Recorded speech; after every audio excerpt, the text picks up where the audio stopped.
the light of hope, the light of peace, the light of joy, shining, warming, enfolding, inviting us to gather in this place, in this sacred, virtual place for worship. Good morning. Thank you for being here, and thank you for inviting me into your space and us into your space. Though we made the difficult decision this week not to be physically together, thankfully with the gifts of technology we can be together in this way, and it's good. But it has been a trying week for many of us, and perhaps you, like me, are feeling worn and weary and worn. That's part of COVID, isn't it? That fear and that fatigue and that consistent pivoting and changing and uncertainty. But that's okay. I'm glad you're here, and whatever you're feeling this morning, it is good to be together. And I trust that this time of worship will create a space that you need. A space filled with hope and peace and joy and love. For today we do make room for love to enter our hearts. And so we gather. We gather safely out of a deep concern for one another and for our community. As you may know by now by reading my various posts, it was also decided that for this morning and for Christmas Eve, there would be no in-person worship. Not here in the sanctuary, not outside in Spirit Glen. We're going to use the gifts of technology. And this morning I want to give thanks to David and Shelley and to Patty and Donna and Mark and Randy and of course to Sandy for being with me safely in this space as we offer the ministry of worship. Our plan is for Christmas Eve that we will offer a pre-recorded worship that we'll be taping this week, and then it'll be made available on Christmas Eve for you to safely watch, and it will premiere at 7 p.m. on Christmas Eve. The basic message this morning is just stay tuned to emails, the website, our Facebook page for upcoming announcements if things are changing and shifting. I also assume that you also know by now that the rocking around the Christmas tree carol sing that we plan to hold this afternoon has also been cancelled. But I also hope you saw the invitation from Judy and Rolly to, whenever you're able, to safely drive up and through the driveway and enjoy the magic and wonder of that amazing Christmas tree over this Christmas season. There will be no in-person worship on December 26th, Boxing Day, nor January 2nd. And we're planning to safely gather on January 9th when this spike has lessened and the risk has lessened. The bulletin for this morning was already printed before we pivoted. And so if you'd like a print copy, they are currently on the front doors of our church, and during the week they'll be there and also in our narthex if you'd like to stop and pick up one and also download it from our website. I do want to give thanks to Rod and Kay Desborough for their bulletin dedication this morning. For this morning's bulletin is dedicated in loving memory of their parents, Herb and Aggie Desborough, Gordon and Leslie Mills, and brother John Desborough. Thanks be to God. As we gather and as we look towards this morning and towards the celebrations that are to come, as I said, we will not be gathering on Boxing Day or January 2nd, but I have prepared an at-home worship resource for the Christmas season. I will be distributing it this week by email. It's also will be on our Facebook page and website, and again, printed copies in the narthex and on the front door. So please if you're on Facebook, continue to look for Facebook, because I will be posting seasonal resources and videos and gifts of music to our Facebook page as a way to keep us connected during this season.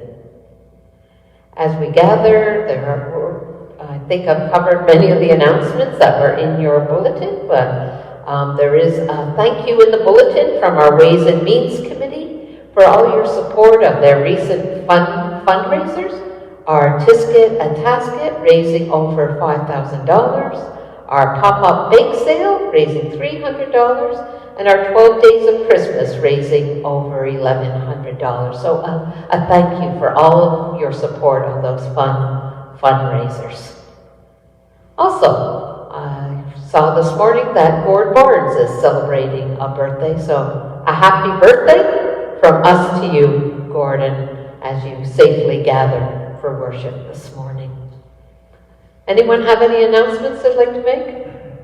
Want to wave hello to friends and family? Aren't they obedient?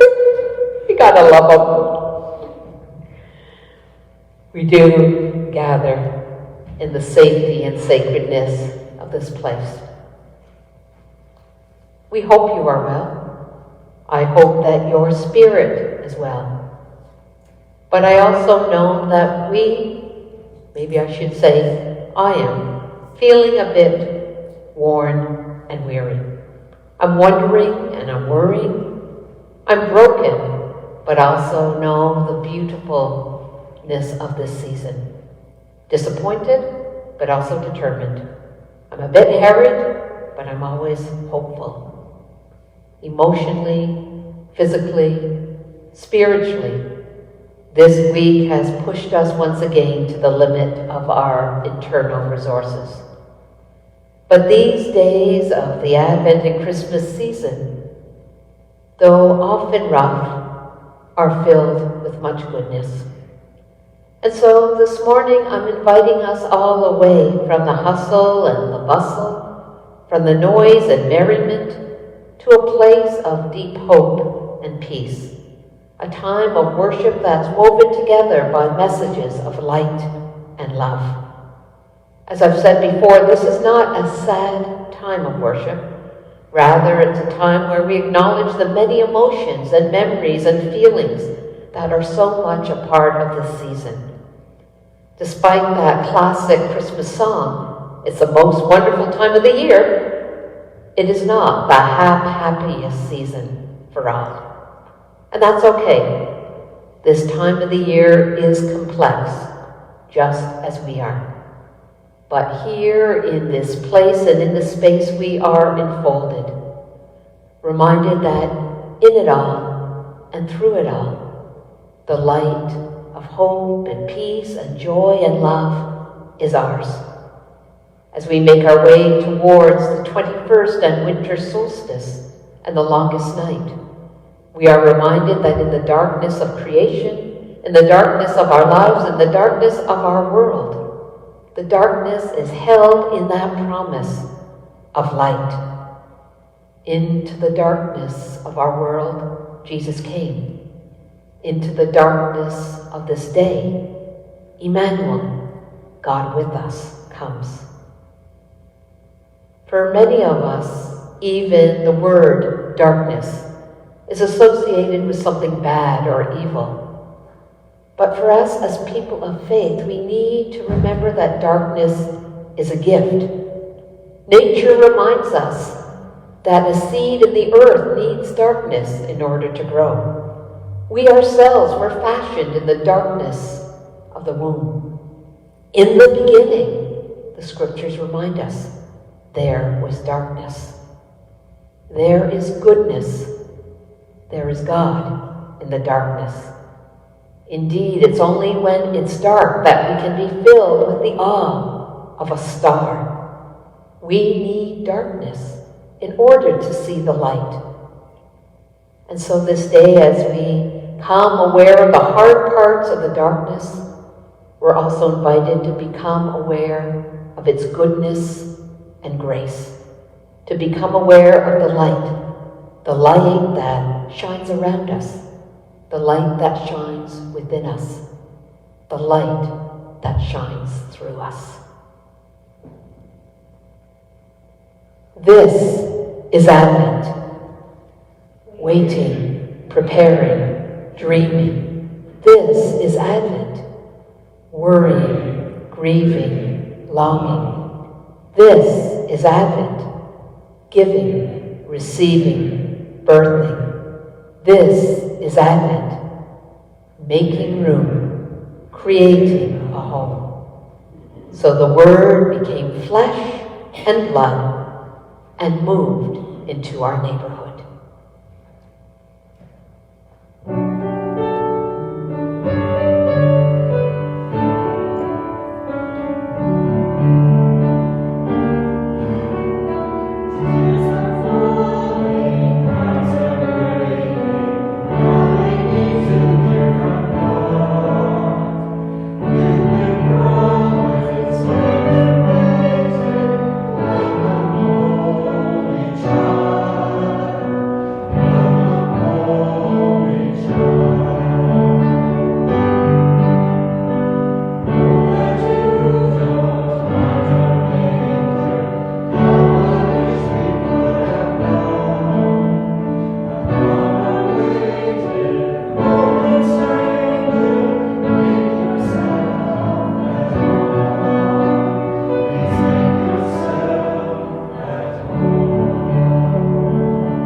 As starlight pierces through the shadows of the deepest night, this day may hope reveal its presence, which is always and everywhere with us.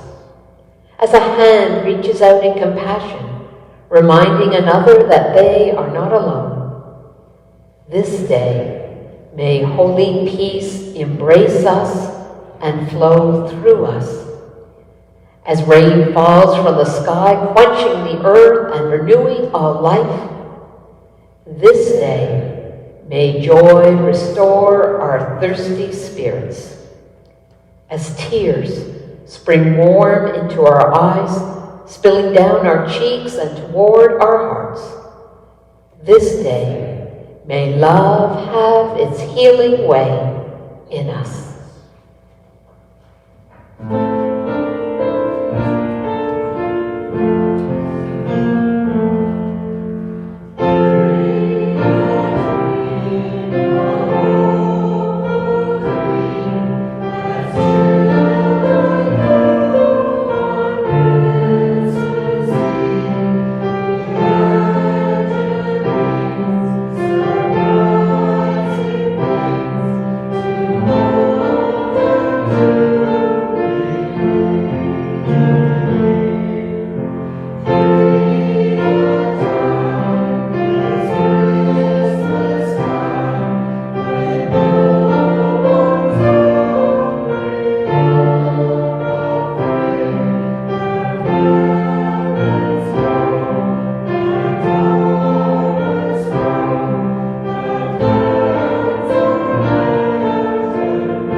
It is said that in this season we wait for God and God waits for us. Let us be gathered and grounded in prayer. Come, God with us, who braves our rejections and hurt to show your love and acceptance. Come, God for us, who whispers into our ears that we, each of us, are your beloved children. Come, God under us, who cradles us in arms that never grow weary, whose lap has room enough for all. Come, God over us, who watches in the long silence of the night that we might rest in your peace. Come, God beside us, who steadies us when we falter, who lifts us up when we fall. Come, God behind us, who picks up all the faded dreams we drop along the way, weaving them into your being. O come, Emmanuel, God here with us.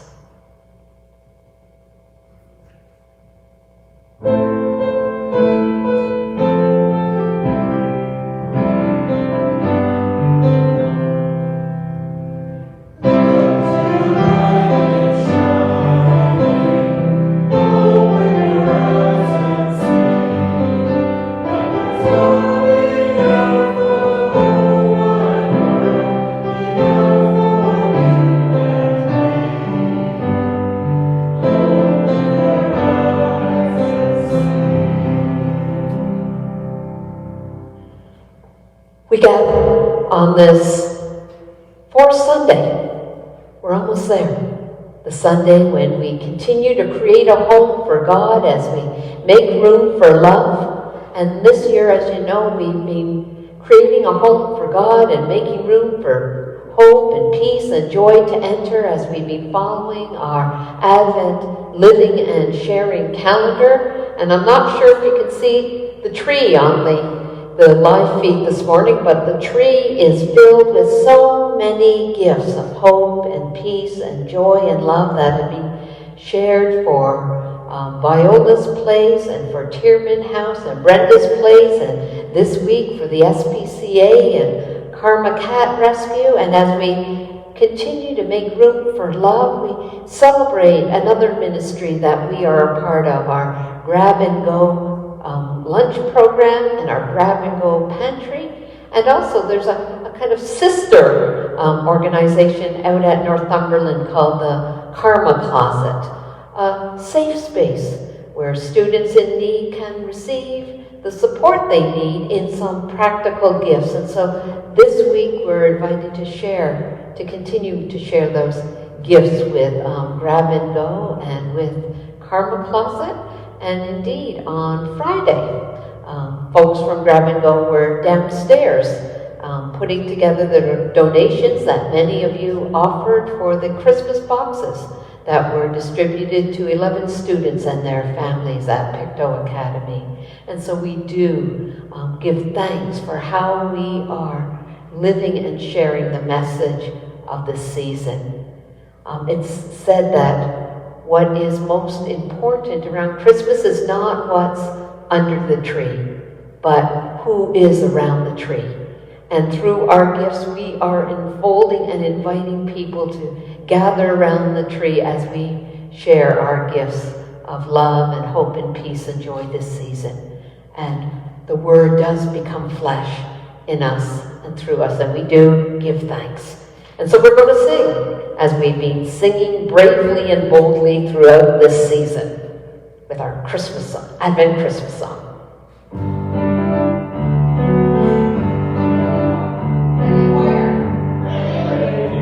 Ready, Randy? Ready, Mark? Ready, Sally? Sally's not even here. Ready, Shirley? Ready, Patty? Ready, Donna? Ready, Sandy? Ready, David?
As we gather in this space, I invite you to create a space in your home, a space in your hearts, a space in your very being.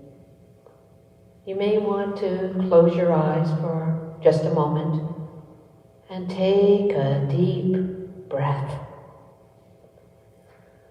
On the inhale, breathing, God is.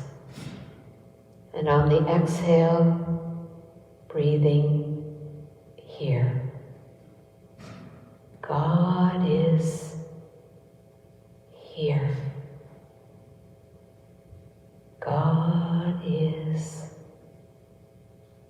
here.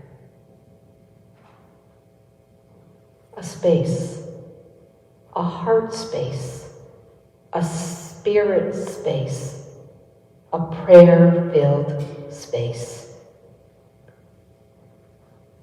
Indeed, we've made this Advent Christmas journey before. The days are the same, but they are also different. The season of Advent is the same, but it is different.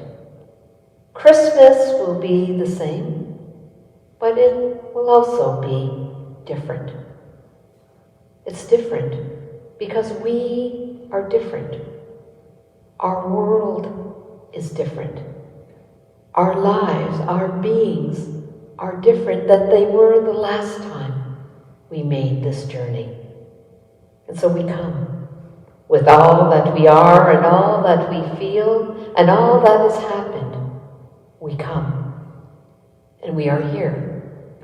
Our hopes and our pains, our dreams and our disappointments, our vulnerabilities and our strengths, our successes and our excesses, our griefs and our blessings, our joy and our longings, our love and our loves, and so much more. We are here, and in that knowing, we are held safe. For we are held in a deeper story of love, a story of love and light that reminds us that love and light will always return. This year, they are the same, but yet different. Pastor and theologian Nadia Bolz-Weber reminds us, the Christmas story reveals a God who has entered our world as it actually exists, and not as the world we often wish it would be. We've lost the plot if we use religion as the place where we escape from our difficult realities, instead of as the place where those difficult realities are given meaning. Where those difficult realities are given meaning. is here.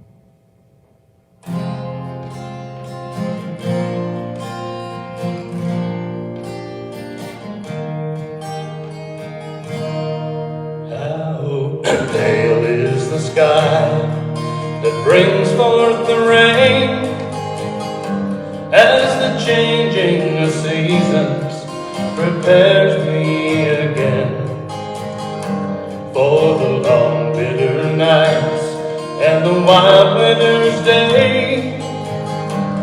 My heart has grown cold, my love stored away.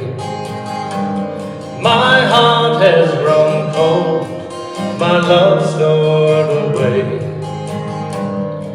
I've been to the mountain, left my tracks in the snow, where souls have been lost and the walking wounded go. I've taken the pain no boy should endure, but faith can move mountains, of that I am sure. Faith can move mountains, of that I am sure. Just get me through December, I promise I'll remember. Get me through December, so I can start again. No divine purpose brings freedom from sin, and peace is a gift that must come from within. I've looked for the love that will bring me to rest, feeding this hunger, beating strong in my chest. Feeding this hunger, beating strong in my chest. Just get me through December, promise I'll remember. Just get me through December, so I can start again.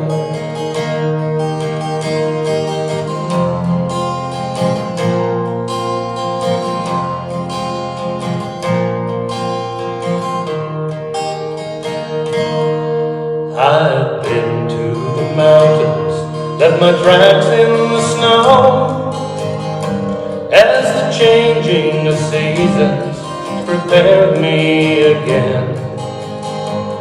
I've taken the pain no boy should endure, but faith can move mountains, of that I am sure. Faith can move mountains, of that I am sure. Just get me through December, I promise I'll remember. Just get me through December, so I can start again. Just get me through December, promise I'll remember. Get me through December, so I can start again.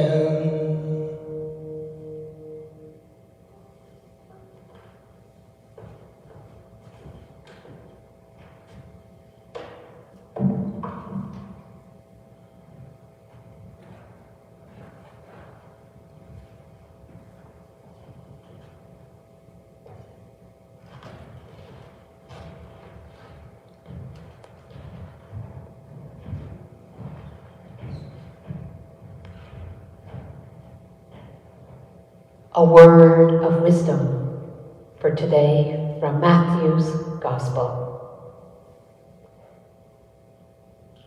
Chapter 1, beginning at verse 18.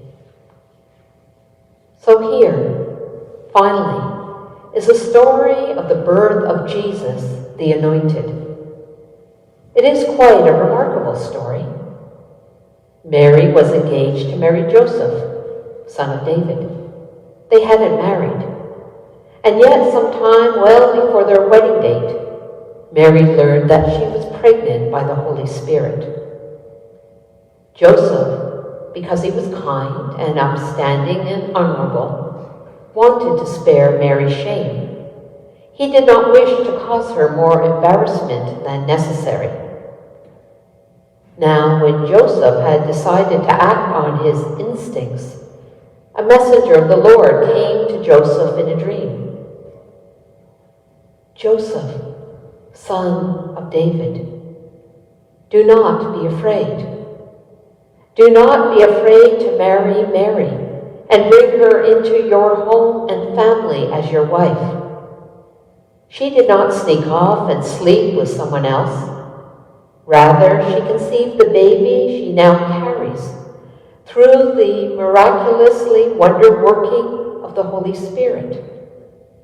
She will have a son, and you will name him Jesus, which means God saves.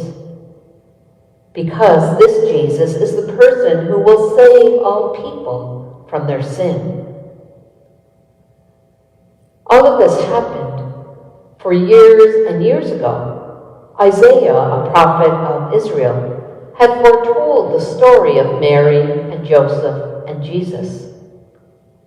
The prophet wrote, "A virgin will conceive and bear a son, and his name will be Emmanuel," which in Hebrew means God with us.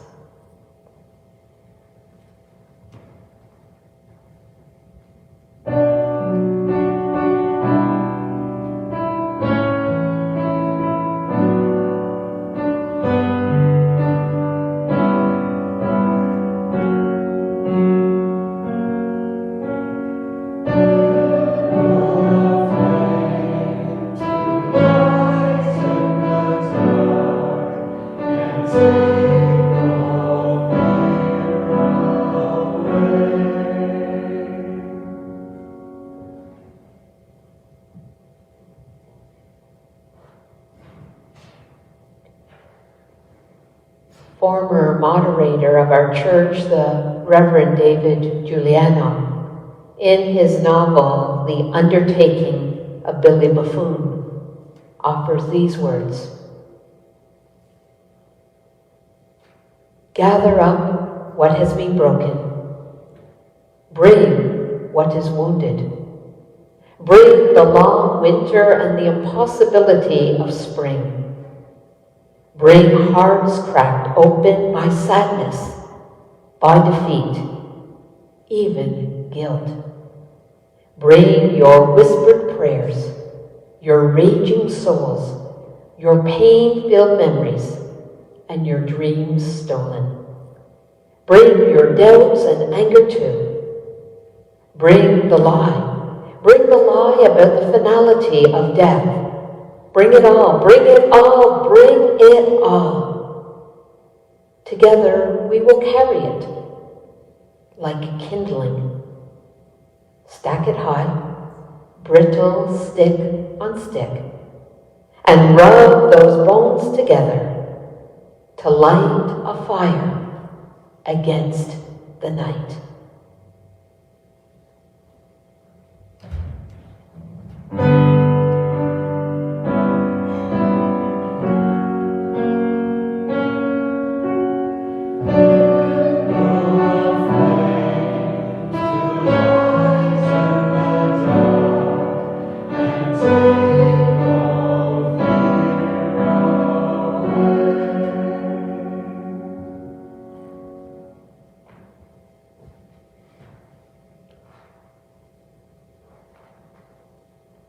His name is Howard Thurman. And perhaps you've heard his name before or recognize his name from previous worships. Thurman lived during an amazing time in our world's history. He was born in 1899. He was the grandson of a slave. Thurman went on to be a pastor, a theologian, a preacher, and a civil activist. In 1935, he traveled to India and met Gandhi. And it was that meeting and the ongoing conversations that affirmed Thurman's understanding of Jesus as a liberator. For Thurman, his ministry was rooted in liberation, in a theology of justice, of transformation, and as an African American man in the work of combating racism. Thurman lived a life of nonviolence. He preached a life of nonviolence. He was influential on such leaders as Martin Luther King. Though these words from Howard Thurman were penned over 50 years ago, they continue to speak to us and our day.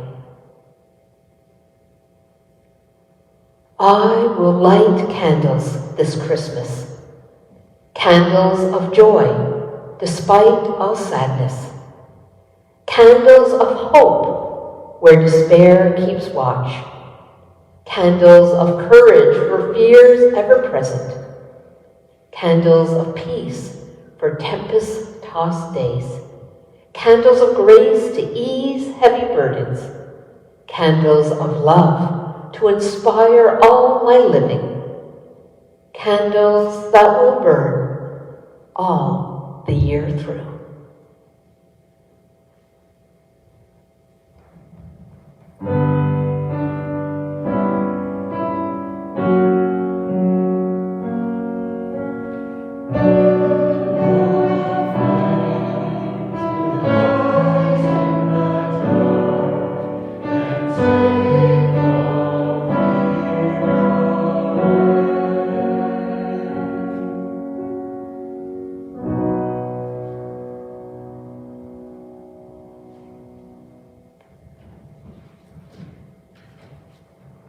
When the writer of John's Gospel tells the story of Jesus' birth, of God's birth, it's not a story that's filled with angels and mangers and shepherds.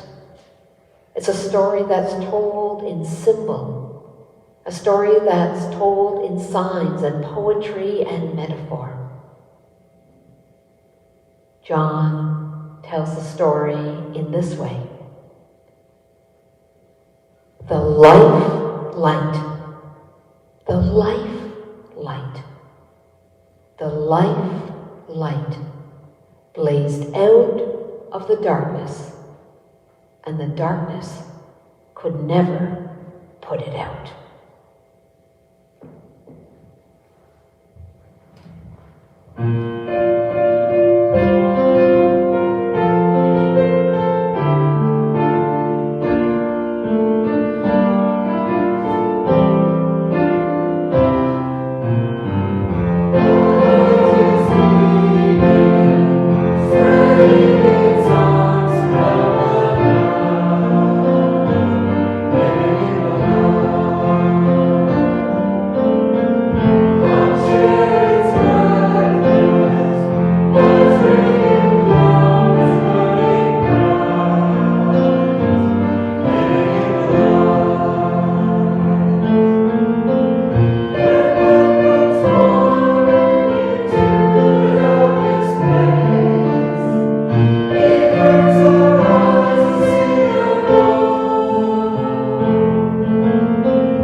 going to let you in on a little secret.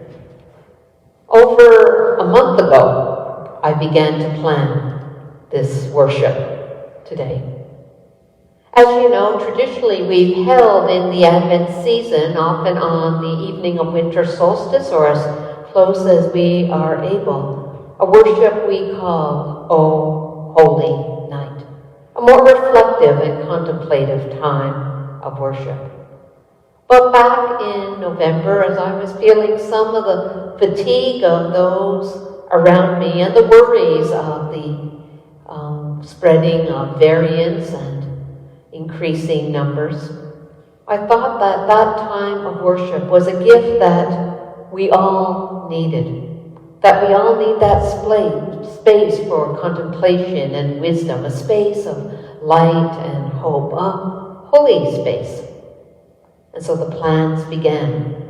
And in that planning, I was pondering themes of light and love and making room, and that image, that symbol of light, and moreover, that symbol of the nativity star, a light that emerges in the darkness, but moreover, the light of the star that dwells in relationship with the darkness. And so, thanks to a yes from our prayer shawl knitters, stars were beginning to be created back in November. So we'd have enough stars for everyone here this morning. We have enough stars. So thank you to our prayer shawl knitters. When everything pivoted and we moved online, it felt important to still remain with what had been planned for today. For I think it is an understatement for me to say that I know that I am and that we are finding these days difficult and disappointing. But I also know that we want to exercise our gifts of compassion and care and kindness. And so it's my hope that the words shared today speak to you of that hope, speak to you of light, speak to you of love, speak to you of endurance, speak to you of strength, and speak to you of faith, assuring us and reminding each of us that we are not alone. And no matter what, Christmas will come. Christmas comes. The Christ comes. Hope comes. Peace comes. Joy comes. Love comes. For God is with us. I was reminded yesterday by a colleague that it's not my job, it's not our job to bring Christmas as if we could. Rather, it's my privilege and it's our privilege to open up that ever old and ever new story so that those gifts of hope and peace and joy and love and strength and comfort and kindness and compassion and endurance and persistence, so that the many gifts that we need might enter us and enter our world through us. Light, a single bright star announcing that God is with us. The light love, the love of light. The light of that star did not erase the darkness. No, the light of the star dwelt in relationship with the darkness. It reminds us of that truth of John's Gospel. The light blazed out of the darkness. The light in the midst of the darkness. One of my favorite poets, Anne Weems, offers these words in one of her Christmas poems. What I'd really like to give for you this Christmas is a star.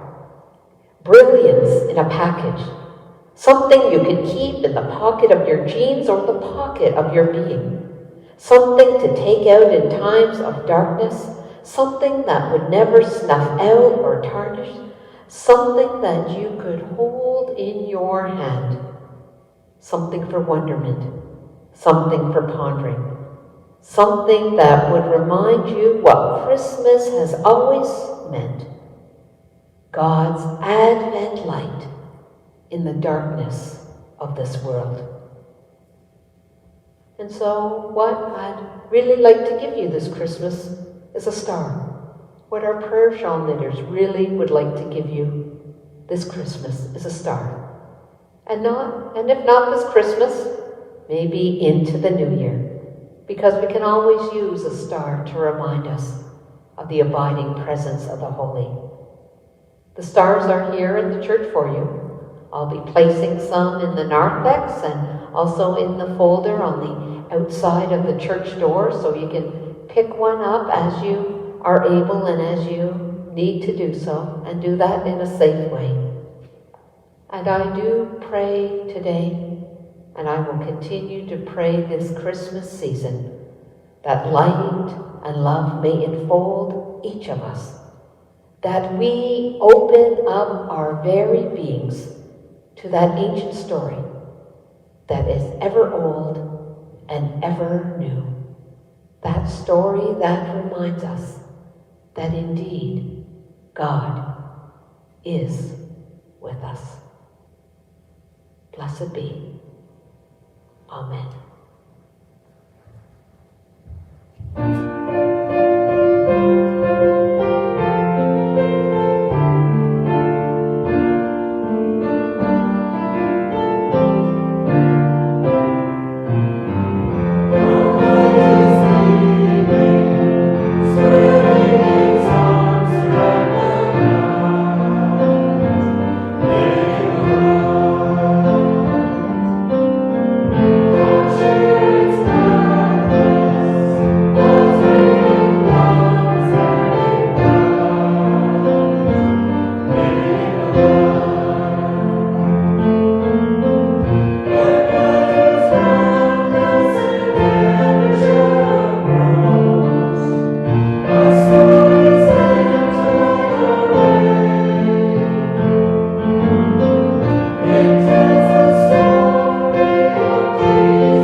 We have made this Advent journey offering the gifts of our very selves, gifts in support of amazing community organizations that we work in partnership with as we share our gifts. And we do give thanks for those gifts, and you can continue to bring those gifts into January when they will be distributed to the organizations that are part of our calendar. You can, if you see my car here or Sandy's car, open the door and put it in the narthex, and we'll put it beside the tree, or mask and safely enter the sanctuary. We're not closed off to you stopping in at the church office. Just need to mask and safely enter. But thank you for the gifts shared. I give thanks for the many gifts and the many ways you share your gifts. As always, gifts can be shared, especially financial gifts, through e-transfer, by signing up for PAR, by being in touch with Sandy in the office and dropping off your donations safely. We do make a difference, and you do make a difference, and together we make a difference in our community and in our world. So thank you. Blessings to you.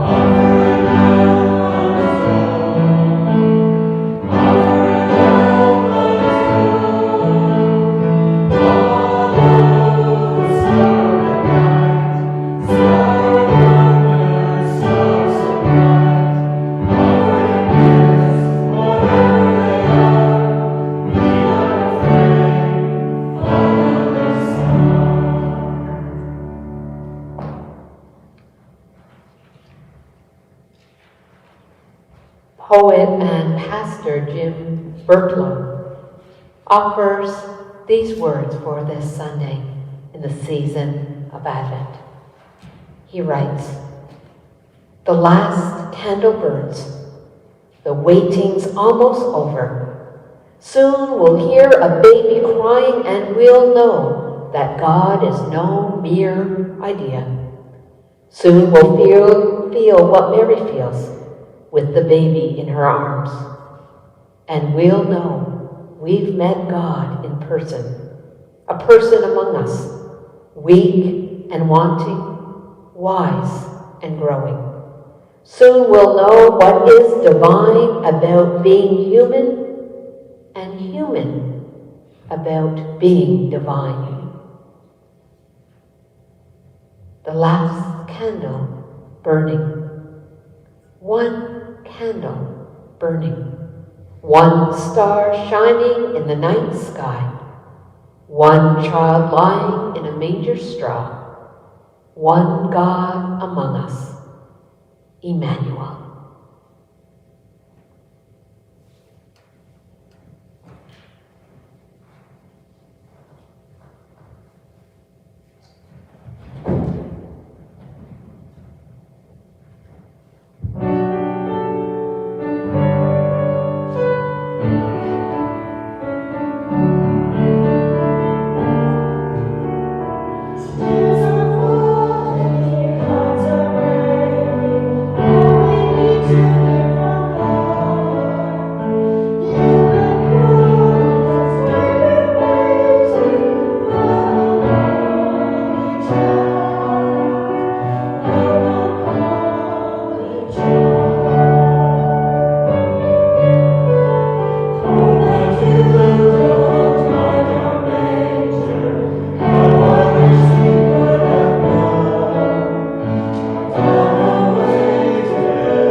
And so we go into our day and into our week. We go to prepare our hearts and our homes to welcome the one who will change us and transform us and dwell with us. We go into this Advent season awaiting the gifts of the Christmas season. Remember, as we leave the service, our service begins.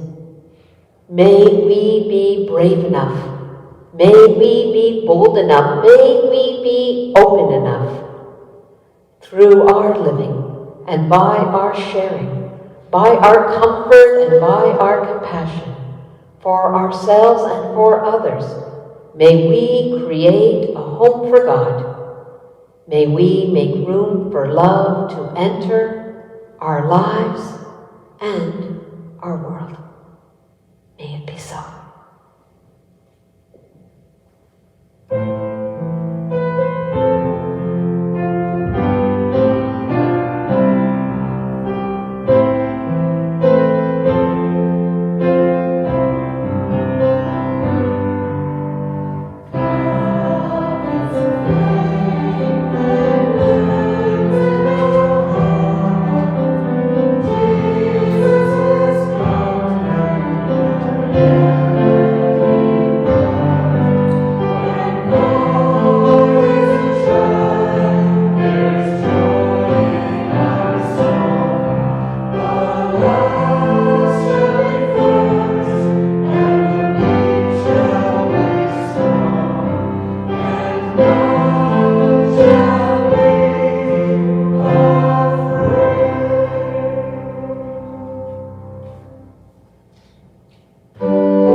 you.